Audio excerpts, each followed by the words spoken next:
మోక్షగుండం విశ్వేశ్వరయ్య చాలా అద్భుతమైనటువంటి కట్టడాలు మన దేశానికి నిర్మించినటువంటి మహోన్నత వ్యక్తి ఆయన.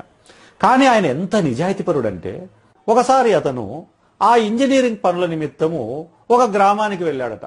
అక్కడ ఒక ఆనకట్టకు సంబంధించి ఆ ప్రదేశాలన్నీ తిరిగి వచ్చి తన ఆఫీస్లోకి వచ్చి కూర్చొని రాసుకోవడం మొదలు పెట్టాడట. అలా రాసుకోవడానికి అప్పుడే చీకటి పడతా ఉంటే తన బ్యాగులో నుంచి ఒక కొవ్వొత్తి తీసి అంటించి ఆ కొవ్వొత్తి వెలుగులో, అంటే అప్పట్లో కరెంట్ అవన్నీ ఉండవు కాబట్టి ఆ కొవ్వొత్తి వెలుగులో రాసుకుంటూ ఉన్నాడట. కాసేపు రాసుకోవడం పూర్తయిన తర్వాత ఆ పుస్తకాన్ని మర్చిపెట్టి ఆ కొవ్వొత్తిని ఉఫ్ అని ఊది ఆర్పేసి పక్క పెట్టాడు. బ్యాగులో నుంచి మరొక కొవ్వొత్తి తీసి పెట్టి దాన్ని అంటించి ఒక పుస్తకాన్ని తీసి చదువుకుంటూ ఉన్నాడట.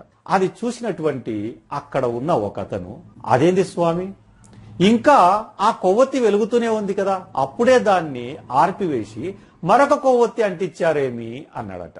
దానికి అతను నవ్వి, ఆ మొదటి కొవ్వొత్తి నాకు ప్రభుత్వం ఇచ్చినటువంటిది. ప్రభుత్వం యొక్క పని చేస్తూ ఉన్నప్పుడు ఆ కొవ్వొత్తి అంటించి దాని వెలుగులో నేను ఆ పని చేశాను. ఇప్పుడు నేను నాకిష్టమైనటువంటి ఈ పుస్తకం చదువుకుంటున్నాను. ఇది ఆఫీస్ పని కాదు, నా సొంత పని.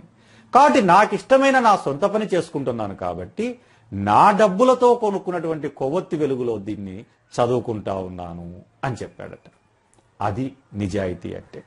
అటువంటి నిజాయితీ ఉన్నటువంటి నాయకులను ఈ దేశంలో చాలా మంది ఉన్నారు ఒకప్పుడు. కానీ ఇప్పుడు ఈ రాజకీయ నాయకులను చూస్తూ ఉంటే సిగ్గుతో తల దించుకోవాలనిపిస్తా ఉంటుంది.